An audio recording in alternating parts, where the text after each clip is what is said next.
নমস্কার প্রিয় শ্রোতা বন্ধুরা, রাধাকৃষ্ণ উইথ পিয়ালি চ্যানেলে আমি পিয়ালি আছি। আজকে আপনারা শুনছেন শিব ও মহাপুরাণ। প্রিয় শ্রোতা বন্ধুরা, শিব ও মহাপুরাণে আপনারা শুনবেন মহাদেবের অলৌকিক লীলা তথা পুজো করার সম্পূর্ণ বিধিবদ্ধ বিধান, যা সুন্দরভাবে বর্ণিত আছে এই শিব ও মহাপুরাণে।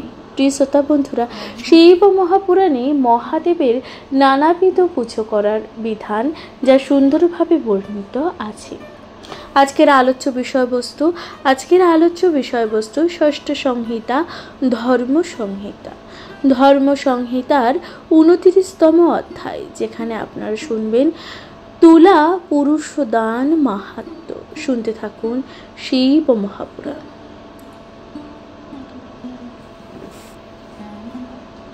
সনত কুমার বললেন, ধর্ম থেকেই অর্থ, কাম ও মোক্ষ লাভ হয়।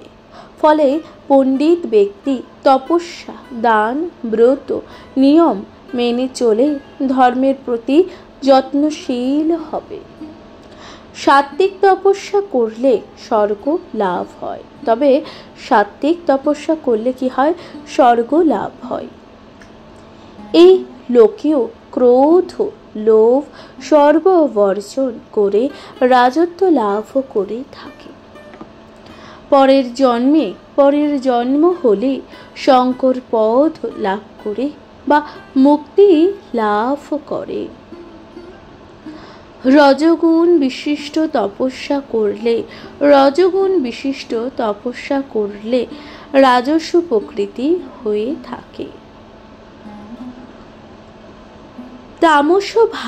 তামসভাবে তপস্যা করলে ব্যক্তির ক্রূর কর্মা ও নিষ্ঠুর প্রকৃতি হয়ে থাকে।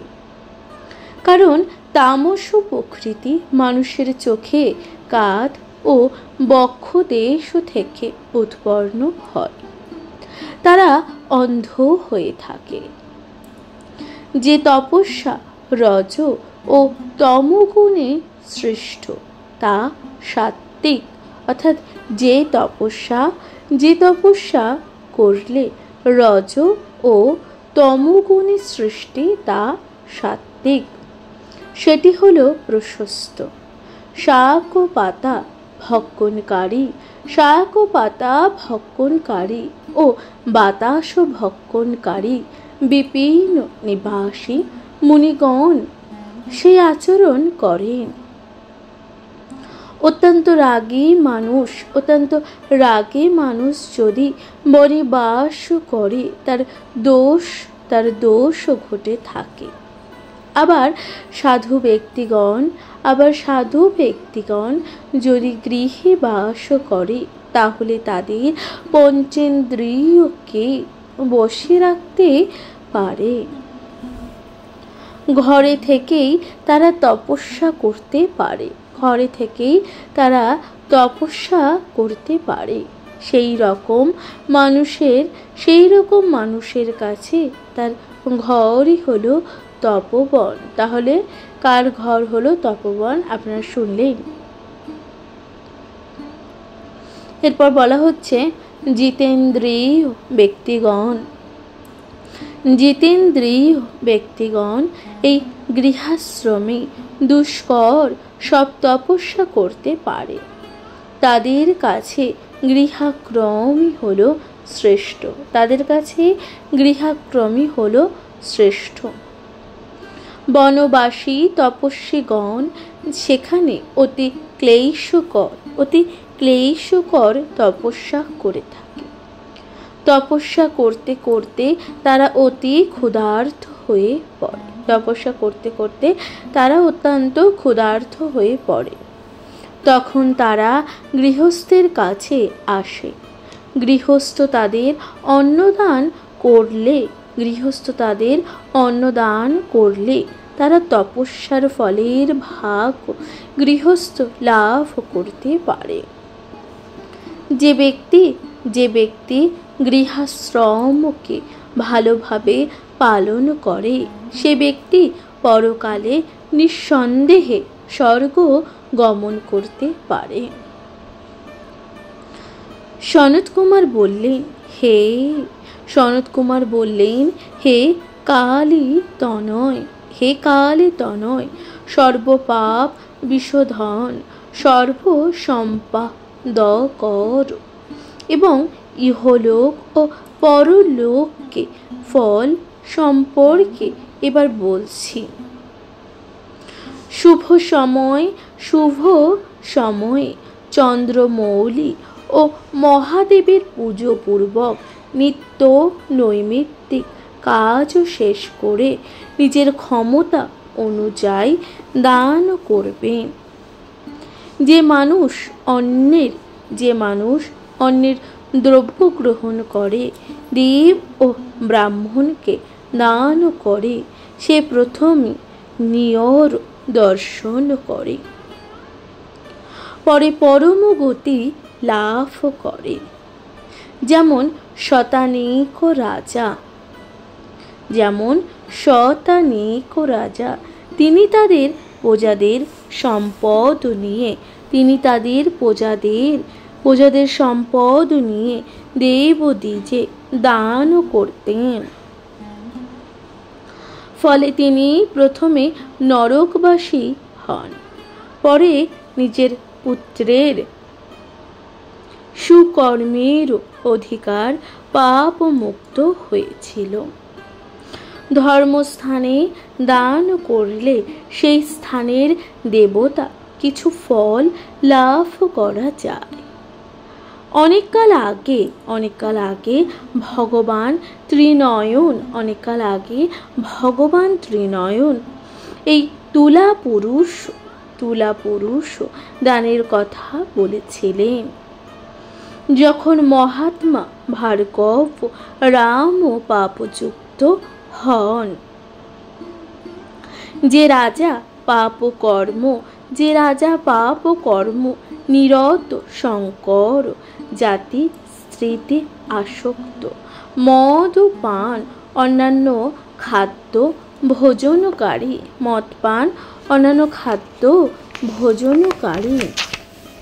ভ্রূণ হত্যাকারী ও মিথ্যাবাদী বিরুদ্ধচারী সেই সব রাজা এই যজ্ঞ করবে।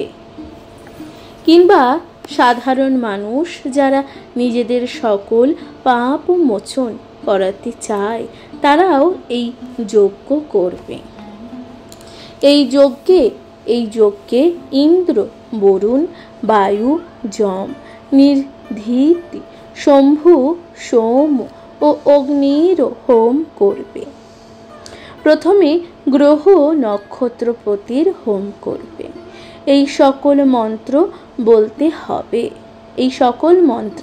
হবে। যদ্দেব দেব হেল নম, যদি দিবা যজ্ঞাগ্রত থেকে পুণ্যস্থ মা, গব্য ঘি দিয়ে এই যজ্ঞ করতে হবে। সাকল্য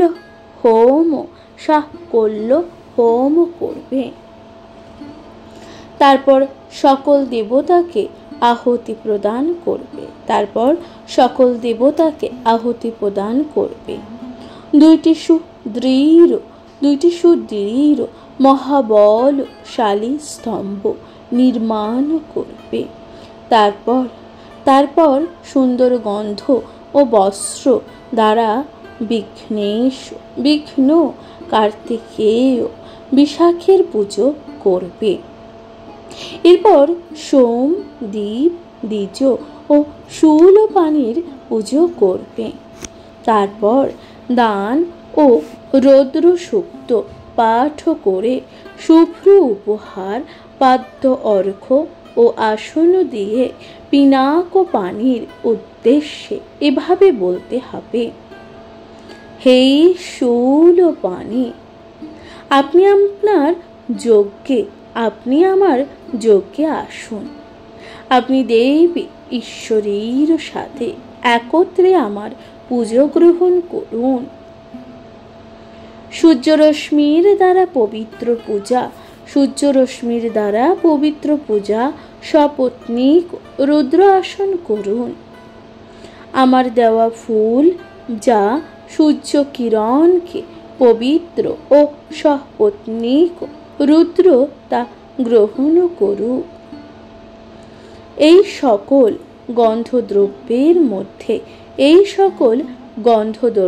মধ্যে ভালো যে সকল ধূপ দীপ তা মহাদেব শিব গ্রহণ করুন। এরপর অঘরাজ্য হোম করবে।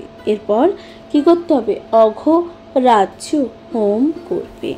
বলতে হবে যে পৃথিবীর অধিপতি অগ্নিকে হবি ত্যাগ করছি, সুরাধিপতি ইন্দ্রের উদ্দেশ্যে হবি ত্যাগ করছি, স্বর্গাধিপতি সূর্যের উদ্দেশ্যে হবি ত্যাগ করছি,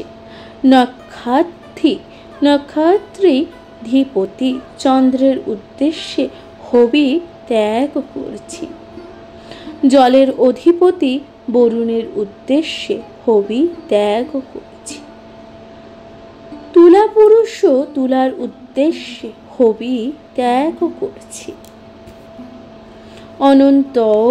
অনন্তর ব্যবহৃত মাধ্যমে বাকি হোম করলে তুলা দণ্ডে কোনো দ্রব্য রেখে নিজের দ্রব্যের অন্যদিকে চেপে বসবে।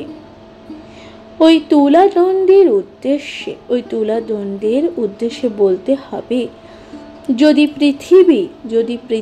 যদি পৃথিবী তোমার মা ও পরম ব্রহ্ম স্বয়ং তোমার পিতা হন, তবে তুমি প্রকৃত সত্য ধর্ম হয়ে এই আমাকে তোমার মধ্যে ধারণ করো।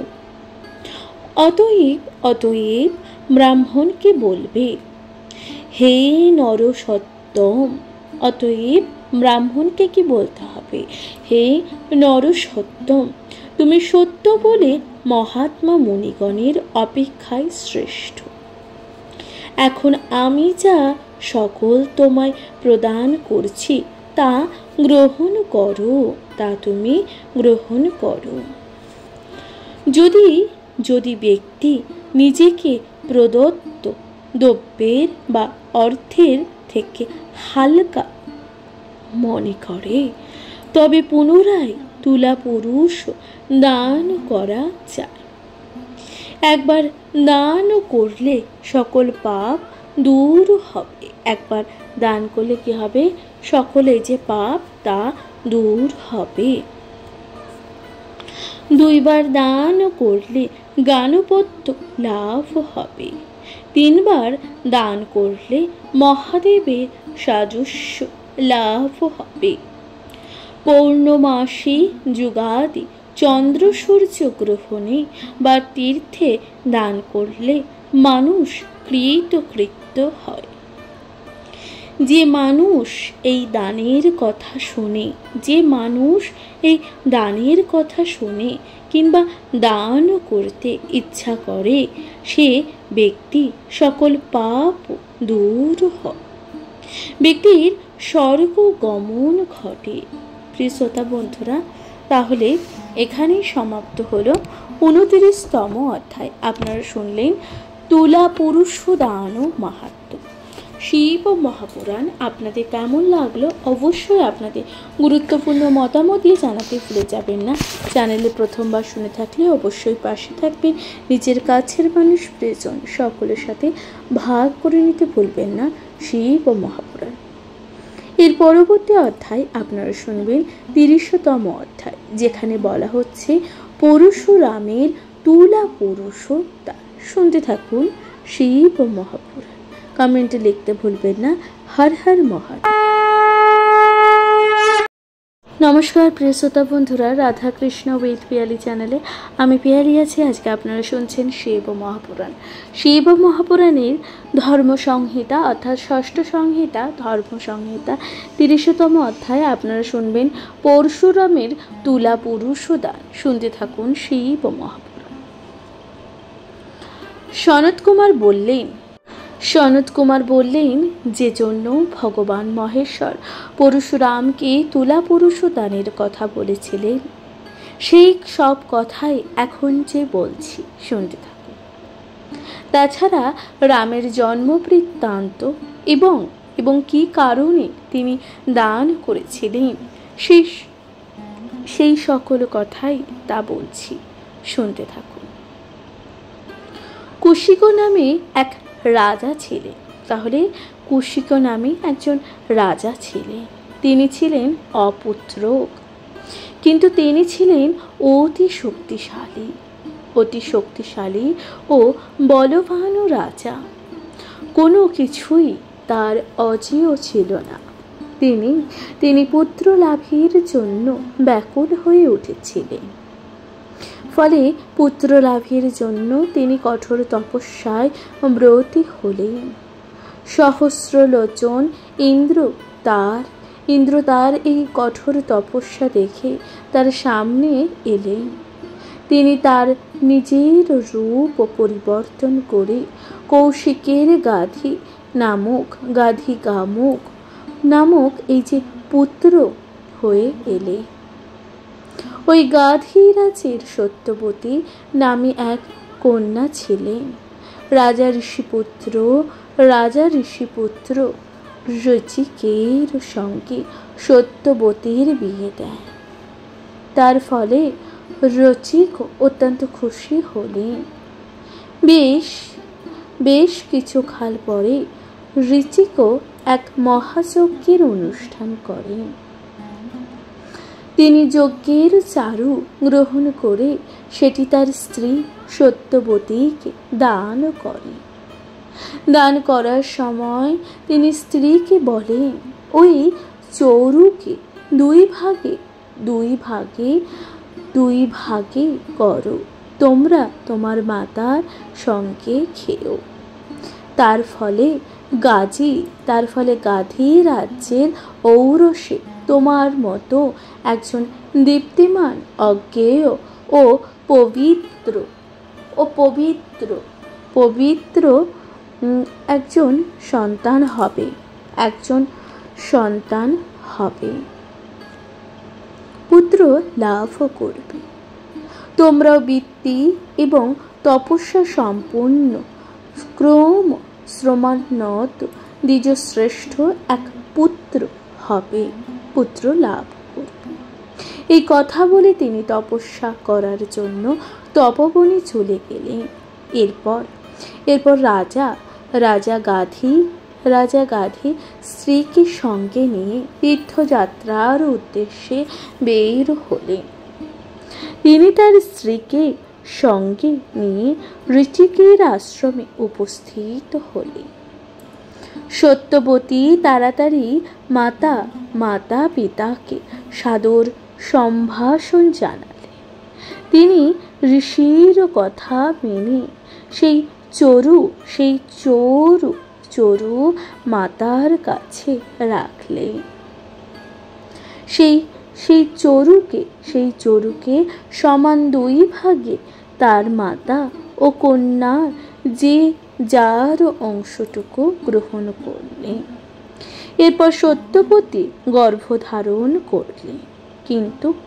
কিন্তু এই যে ঋচিক ধ্যান যোগে তা জানতে পারলেন, সে কথা তিনি সত্যবতীকে বললেন, তোমার মা চরু এই যে ভাগ করার সময় সঠতা করে তোমাকে বঞ্চিত করছেন। তিনি যে বেশি ভাগটি নিয়েছেন, আমি তপস্যা বলে সেই চরুতেই আমার তপস্যার সকল পুণ্যফল অর্পণ করেছিলাম। ফলে তোমার যে ভাই হবে সে হবে ব্রহ্মশ্রেষ্ঠ। সত্যবতী বলেন, আপনার সন্তান অতি নিকৃষ্ট হবে, এমন কথা আপনি বলবেন না। তখন ঋচিক বললেন যে, আমাদের সন্তান যাতে মনের মতো হয় সে উদ্দেশ্যে এই চরুতে আমরা তপস্যার ফল মিশিয়েছিলাম, কিন্তু কিন্তু তোমার মা তোমাকে বঞ্চিত করেছে, ফলে তোমার একটি ভ্রূণ মনের মতন সন্তান হবে।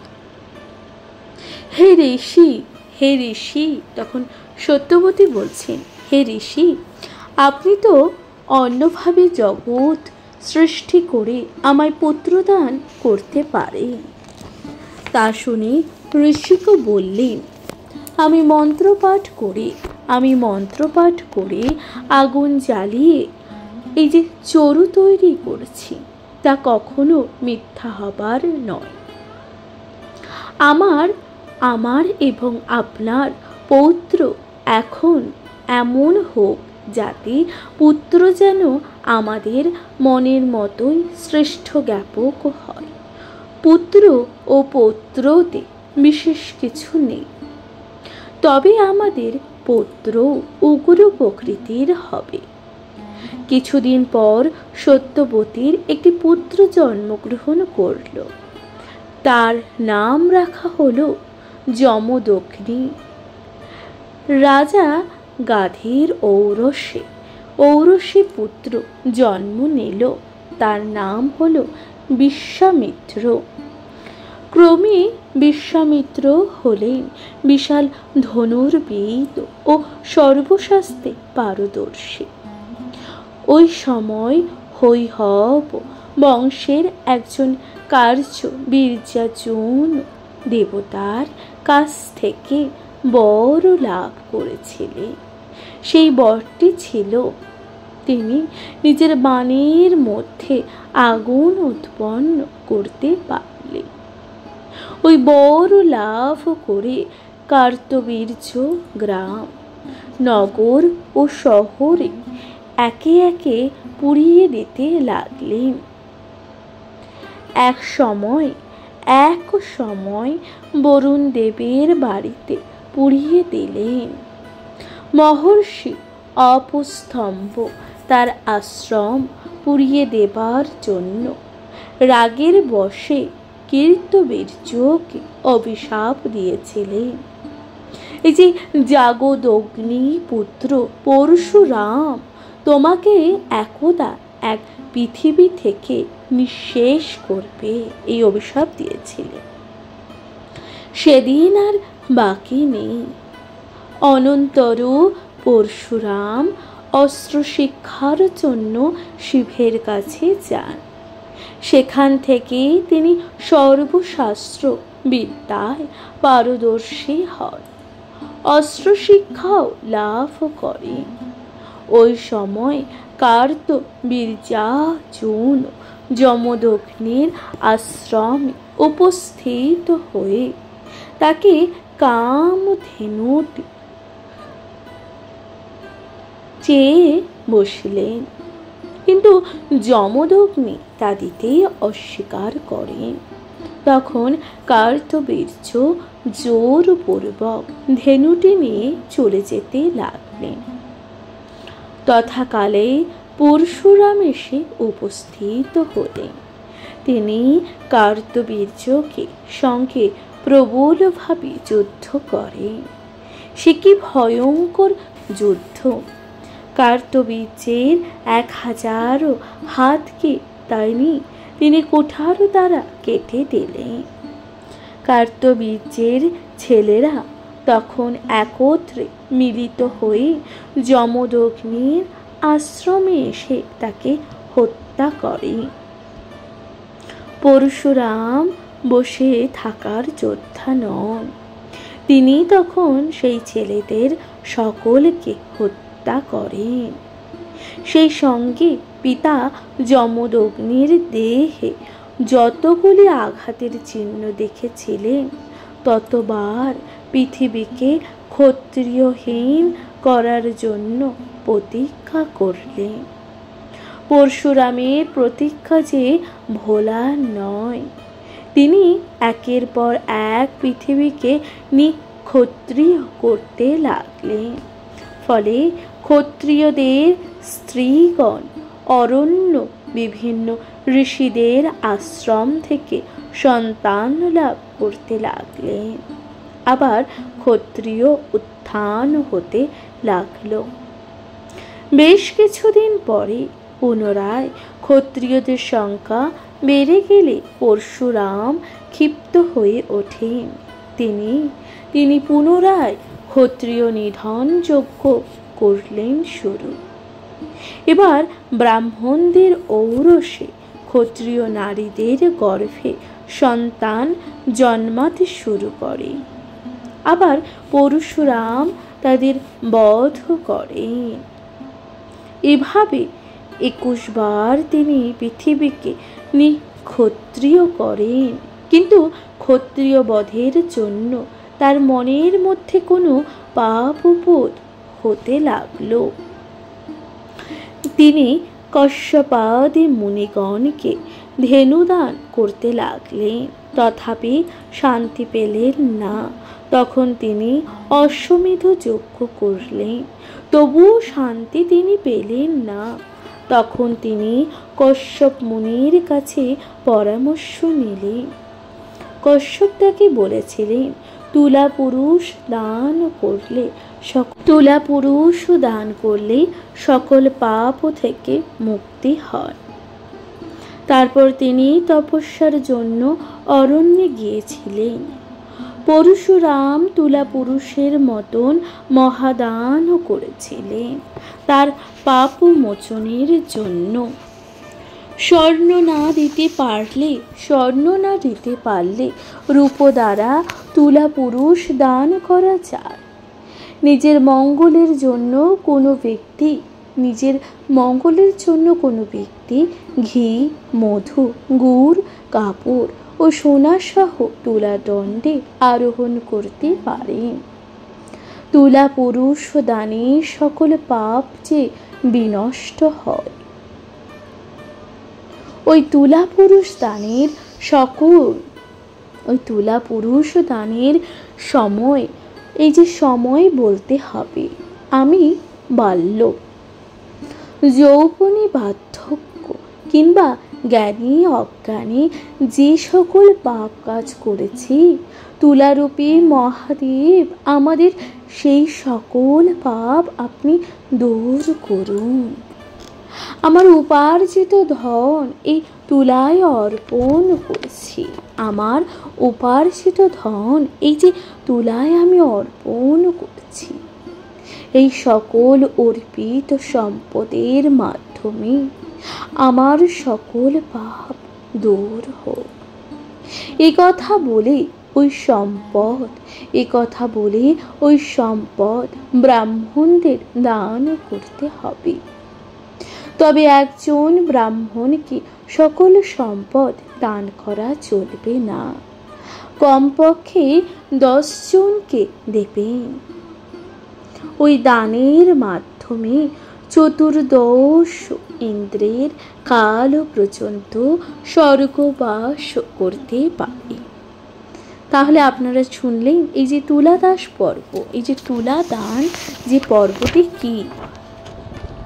পরশুরামের তুলা পুরুষ দান, অর্থাৎ তুলা পুরুষ হচ্ছে নিজের ওজনের ঠিক আছে, স্বর্ণ বা রূপ সকল কিছু তুলা পুরুষকে দান করতে হবে।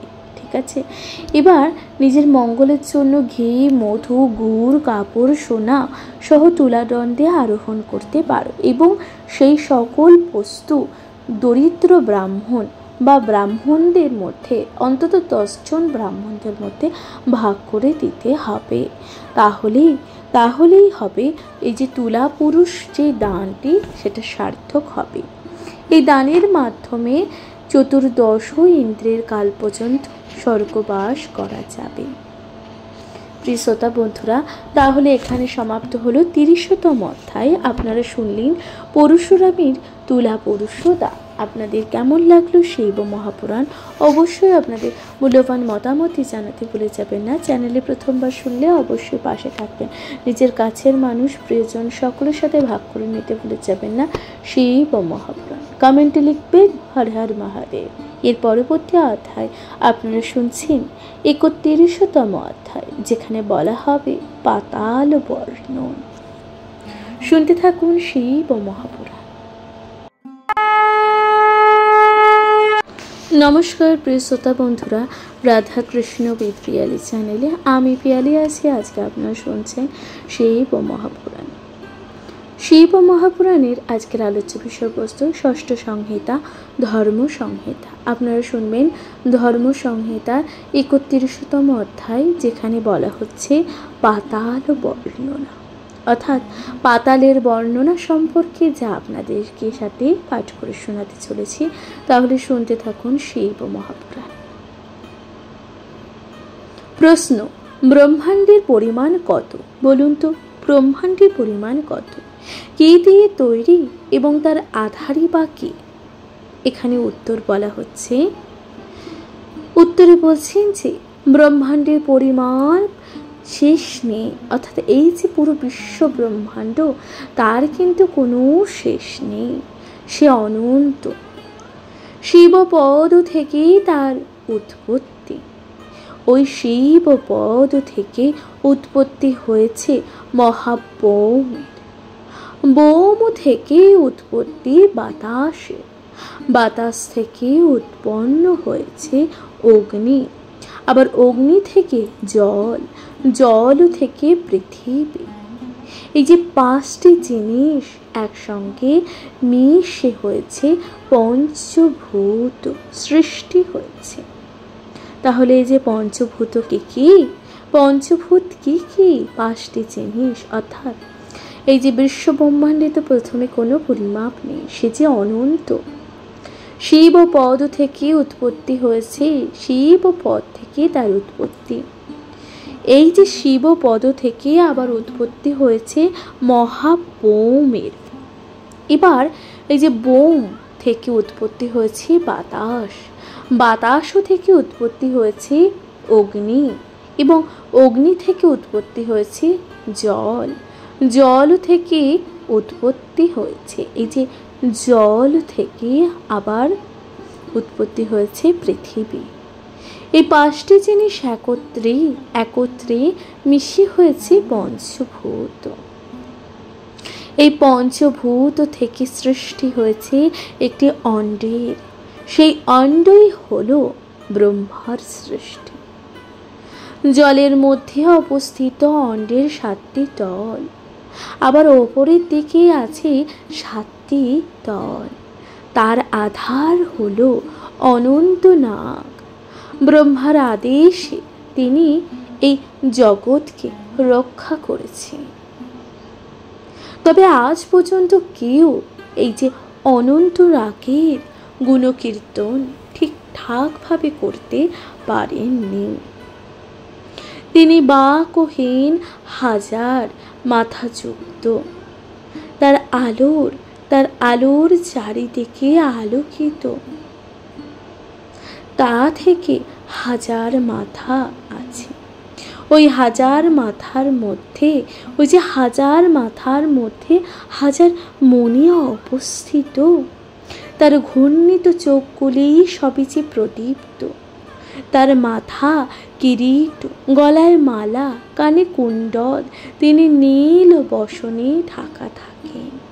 গলায় তার সাদা মালা। তাকে সর্বদা উপাসনা করেন বরুণের কন্যা। তিনি হলেন বিষ্ণু শক্তির স্বরূপ। কল্প যখন শেষ হয়, তখন ভগবান রুদ্র তার মুখ থেকে বের হয়ে এই 3 জগৎকে গ্রাস করে ফেলেন। দেবতাদের দ্বারা পূজিত শেষনাগ পাতালের মূল থেকে এই ক্ষিতি মণ্ডলের ধারণ করে আছে। তিনি যে কেমন, তার আকার গুণ কিছুই যে বর্ণনা করা যায় না। তিনি যখন বা জঙ্গন করেন, তাদের অর্থাৎ তখন পৃথিবী হয়ে ওঠে বিচলিত বিচলিত পাহাড় পর্বত নদী ও সমুদ্র, তাকে অনন্ত বলা হয়। পৃথিবীর 7টি পাতাল রয়েছে। পৃথিবীতে তাহলে কটি পাতাল আছে? 7টি। কি কি? সেগুলি হলো পাতাল, সুতল, বিতল, নিতল, মহত্তল, অগ্র, সুতল ও রসাতল। এই যে 7টি পাতাল। পৃথিবীর কটি পাতাল? পাতালগুলি হলো পাতাল, সুতল, বিতল, নিতল, মহত্তল, অগ্র, সুতল ও রসাতল। প্রতিটি তলের যতটা বিস্তৃত তার দ্বিগুণ উঁচু। ওই সকল স্থানগুলি সূর্য কিরণের মতন অতি উজ্জ্বল। সেখানে সুন্দর সুন্দর প্রসাদ ও রত্নের খনি আছে। সর্বত্র দৈত্য, দানব ও নাগ জাতিদের বাস। সেখানে দেব কন্যারা ঘুরে বেড়ায়। সেই স্থানে শীত গ্রীষ্ম বলেছে কিছু নেই, তবু সেই স্থান অতি সুন্দর, অপরূপ জ্যোতিতে উদ্ভাসিত। সেই স্থানে সর্বদা পুংস্থকিল ক্রুজন করে।